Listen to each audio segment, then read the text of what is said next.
Okay भाई सब जी राम सिंह जी, आज जो है प्रेस कॉन्फ्रेंस का क्या मुद्दा है? सबसे पहले तो मैं सभी पत्रकार साथियों का आपका ये अपना निवास स्थान है, यहाँ पहुँचने पर आपका स्वागत करता हूँ, अभिनंदन करता हूँ। और आज 2-3 दिन से मैं एक बाइट देख रहा था और वो बाइट देखने के बाद मैं 3-4 बार टैबलेट खाई, लेकिन ब्लड प्रेशर डाउन होने का नाम ही नहीं ले रहा था। तो मैंने क्यों नहीं अपने दर्द को पत्रकार साथियों के माध्यम से अपनी जनता जनार्दन से शेयर किया जाए, इसलिए मैंने आप सभी पत्रकार साथियों को याद किया। और एक बड़े दुख की बात है कि एक राज्यसभा का मेंबर, हरियाणा प्रदेश का वरिष्ठ नागरिक जिसका नाम रामचंद्र जांगड़ा है, उसकी समय समय पर भिन्न भिन्न बाइटें मैंने सुनी और बड़ा दुख पहुंचा।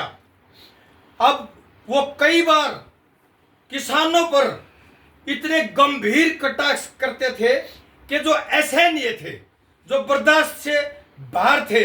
मैंने उनकी एक बाइट देखी, वो कह रहे थे जो किसान आंदोलन में थे उनको शहीद का दर्जा बिल्कुल नहीं मिलना चाहिए। क्यों नहीं मिलना चाहिए? पत्रकार साथी ने पूछा। बोले वो शहीद थोड़ी हुए हैं, कोई खांसी होकर मर गया, कोई जुकाम होकर मर गया, कोई बुखार चढ़ कर मर गया, कोई ठंड से मर गया, कोई गर्मी से मर गया। मैं ये पूछना चाहता हूं, राज्यसभा के मेंबर हैं, चुनाव मेंबर तक का, पंचायत मेंबर तक का कभी जीते नहीं, चुनाव लड़ते हैं, जनता नकार देती है, हर बार एक ही जवाब होता था कि मेरे साथ धोखा हो गया। मैं ये पूछना चाहता हूं कि किसानों को लंबे अंतराल 13 महीने तक रोडों पर, बॉर्डरों पर इन्होंने रोका, इन्होंने तारे काटी, इन्होंने किसान का वध करने का प्रयास, असफल प्रयास किया 3 काले कानून लाकर। तो मैं राज्यसभा मेंबर महोदय से यह पूछना चाहता हूं कि वो किसान वहां क्यों पड़े रहे 13 महीने तक और आपने सुध क्यों नहीं ली? और 750 किसानों ने जो शहादत दी वो क्यों देनी पड़ी? वो इसलिए देनी पड़ी कि ये 3 काले कानून लेकर आई भारतीय जनता पार्टी की राष्ट्रीय सरकार, और किसानों को अपनी नस्ल और फसल और खेत बचाने के लिए, अपनी जमीन बचाने के लिए जान कुर्बान करनी पड़ी और बड़ा आंदोलन करना पड़ा, जिसको विश्वव्यापी आंदोलन कहा जाता है। इतना लंबा आज तक कोई भी आंदोलन नहीं चला। तो उसमें जो किसान भाइयों ने शहादत देनी पड़ी, तो वो शहीद का दर्जा मिलना चाहिए, बल्कि उनके बच्चों को एक रोजगार भी मिलना चाहिए और विशेष व्यवस्था गवर्नमेंट को उनके परिवारों की सुरक्षा के लिए करनी चाहिए। तो मैं ये कहना चाहूंगा कि राज्यसभा के मेंबर की, अभी मैंने 3 दिन पहले, कभी वो किसी समाज के अलूल जलूल बातें करते हैं, तो मैं ये पूछना चाहता हूं, क्या आप आने वाले राजकुमार सैनी सिद्ध होना चाहते हो? आप अपनी जुबान पर लगाम दो, आने वाला समय नहीं तो आपको जरूर बताएगा। सदा उम्र ये जो कुर्सियां हैं पार्लियामेंट की, राज्यसभा की और विधानसभा की और चंडीगढ़ की कहूंगा मैं, तो हर राज्य से तो क्या मेरा जनाधार नहीं हुआ, कोई वजूद नहीं है। मैं ये बताना चाहता हूं कि जांगड़ा साहब, ये कुर्सियां बेवफा हैं। आप वेशभूषा तो किसान पुत्र की बना के जाते हो पार्लियामेंट के अंदर और किसानों की बुराई करते करते नहीं थकते। तो मैं उनको, चाहे एक स्वतंत्र भारत का नागरिक होने के नाते से ये मेरा मौलिक अधिकार है, मैं उनको चेतावनी देता हूं कि अपनी जुबान पर लगाम दे। कभी वो भिन्न भिन्न प्रकार के समाजों के बारे में गलत टिप्पणियां करता है जो बिल्कुल असहनीय है। आज उन्होंने एक बहुत ही गंभीर विषय एक मंच से कह रहे थे कि चौधरी देवीलाल के नाम से यूनिवर्सिटियां बना दी, चौधरी देवीलाल के नाम से पार्क बना दिए, चौधरी देवीलाल के नाम से रोड बना दिए। भाई जांगड़ा साहब, चौधरी देवीलाल देशभक्त थे, चौधरी देवीलाल स्वतंत्रता सेनानी थे। चौधरी देवीलाल ने ज्यादातर समय अपनी जवानी का जो अपने परिवार को देना चाहिए था, अपने काम धंधों में देना चाहिए था। वो किसी जाति के वर्ग के नहीं थे, वो किसी क्षेत्र के नहीं थे, वो भारत के नेता थे और उन्होंने देश के लिए कुर्बानी की और पूरा जीवन जन सेवा में समर्पित किया। और देश की आज़ादी की लड़ाई में उन्होंने बार बार अंग्रेजों के साथ छाती से छाती मिलानी पड़ी और यातनाएं सही और लंबे समय तक जेल यात्रा करनी पड़ी। दूसरा वो बोलते हैं कि एक बार दाव लगे ओम प्रकाश चौटाला का अपने पिताजी के नाम से यूनिवर्सिटी कॉलेज चौधरी जननायक चौधरी देवीलाल के नाम से।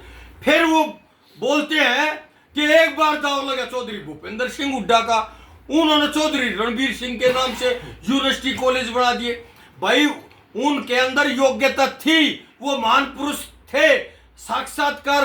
अगर आज मैं कहूं कि जिन्होंने देश की आजादी के लिए लड़ाइयां लड़ी, जिन्होंने यातनाएं सही और जिन्होंने जेलें काटी और अपने परिवार से दूर रहे और अंग्रेजों के नाक में नकेल डालकर भारत को आजादी दिलाने का काम किया, तो उन लोगों के अगर पार्क नहीं बनेंगे, यूनिवर्सिटियां नहीं बनेंगी, रोड नहीं बनेंगे, तो किसके नाम से बनेंगे?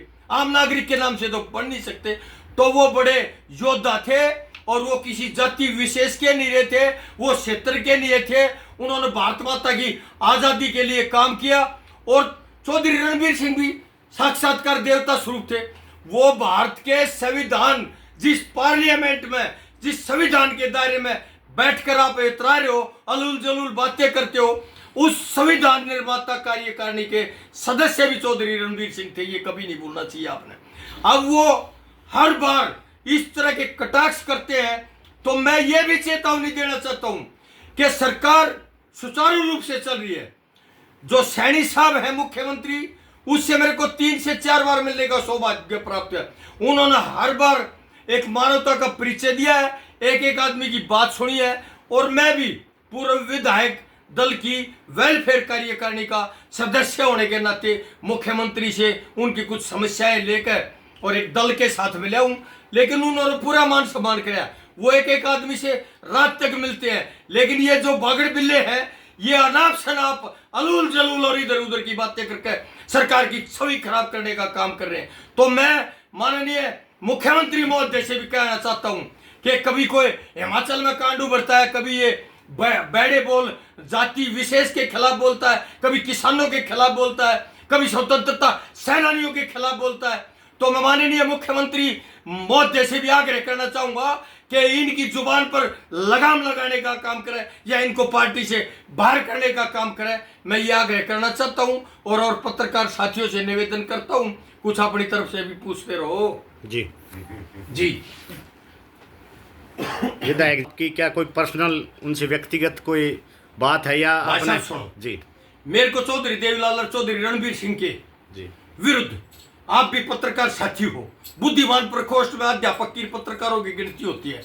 आप ये बताइए, क्या देव स्वरूप नहीं थे, देवता समान नहीं थे चौधरी रणबीर सिंह और चौधरी देवीलाल? किस अधिकार से ये कटाक्ष करता है? और तू रखवाले, हमारे समाज का रखवा, अपने समाज का रखवा। और मैं एक बात से और परिचित करना चाहता हूं आपको कि हम जब हमारी सरकार नहीं आई थी तो 2004 में एक मीटिंग हुई थी, तो दिल्ली से प्रभारी आए थे हमारे पंडित जी और उसके साथ ओम प्रकाश जिंदल जी आए थे। रेस्ट हाउस में वो मीटिंग थी। तो मैंने हुड्डा साहब को कहा कि साहब, ये जो सेक्रेटरीट बन रहा है, इस पर हमारे समाज से भी हाथ जोड़कर प्रार्थना है। बड़े स्वतंत्रता सेनानी थे श्री राम शर्मा, और उनके नाम से या तो सेक्रेटरीट का इतनी नॉलेज नहीं थी, नाम रखा जाए श्री राम शर्मा कार्यालय सेक्रेटरीट, या फिर उनका स्टेचू लगाए जाए। तो चौधरी भूपेंद्र सिंह हुड्डा ने 1 मिनट में ये कहा था कि नरेश भाई, यहां अगर स्टेचू लगेगा तो पंडित श्री राम शर्मा का लगेगा। हमारे दादाजी श्री पिताजी के साथ भी उन्होंने काम कराया। ये आपका बहुत बढ़िया सुझाव है। जैसे ही हमारी सरकार आई, मैं independent MLA mayor Chaudhary Bhupinder Singh Hooda मुख्यमंत्री बने, तो पहला जलसा जज्जर सेक्रेटरीट के सामने जो छोटा सा पार्क है उसमें किया, और पंडित श्री राम शर्मा की मूर्ति बनवा के उसका अनावरण करने का काम करे। इसमें ओम प्रकाश जिंदल जी ने भी योगदान किया इस मूर्ति के अंदर, और जो प्रभारी थे वो भी शर्मा थे, उन्होंने भी योगदान किया। तो आप कराओ ना, विकास की तो बात कर ही नहीं रहे एमपी साहब, एरिया की हरियाणा प्रदेश की तो बात कर नहीं रहे, जातीय कटाक्ष करते हैं, अलूल जलूल बातें करते हैं। मैं ये पूछना चाहता हूं आपके मंच के माध्यम से, पत्रकार साथियों के माध्यम से, क्या आप फिर छत्तीस बिरादरी का भाईचारा बिगाड़ने के लिए प्रयास नहीं करते दिखाई दे रहे? इस तरह की बातों के लिए अब जगह नहीं है। अटूट भाईचारा हरियाणा प्रदेश के अंदर छत्तीस बिरादरी का, और आने वाले समय में इनको जवाब भी देगी छत्तीस बिरादरी जो इस तरह के भाईचारे को बिगाड़ने के, तोड़ने का काम कर रहे हैं। और हम ये भी वचन देते हैं कि हमारे जैसे बहुत सारे साथी हजारों हजारों आ जाएंगे मैदान में और आखिरी सांस तक अपने भाईचारे की, छत्तीस बिरादरी के भाईचारे की, छत्तीस बिरादरी का मान सम्मान करेंगे। इस तरह के जो बागड़ बिल्ले हैं भाईचारा बिगाड़ने का प्रयास करेंगे, उनको मुंह तोड़ जवाब देंगे। आखिरी सांस तक अपनी छत्तीस बिरादरी के भाईचारे की सुरक्षा करने का काम करेंगे, भाईचारा जोड़ने का काम करेंगे, भाईचारा बढ़ाने का काम करेंगे। आप 2 बार विधायक रह चुके हो, आप फोन करके भी ये बातें कर सकते हो, मीडिया बुलाने का क्या माध्यम था? नहीं, मीडिया बुलाने का माध्यम यह था, फोन पर सबसे विस्तार से बातें पत्रकार महोदय नहीं हो सकती थी इस तरह से, और इतनी लंबी बातें भी नहीं हो सकती। कभी रेंज छोड़ जाता है, कभी आपका रेंज छोड़ जाएगा, कभी हमारा रेंज छोड़ जाएगा। और मैं आपके विशेषकर बात यह है कि दिवाली के बाद मैं आपसे मिला भी नहीं था। आप सब मेरे भाई भी तो हो, पत्रकार होने के साथ साथ आपसे मिलना भी जरूरी समझा मैं। जी, और पूछना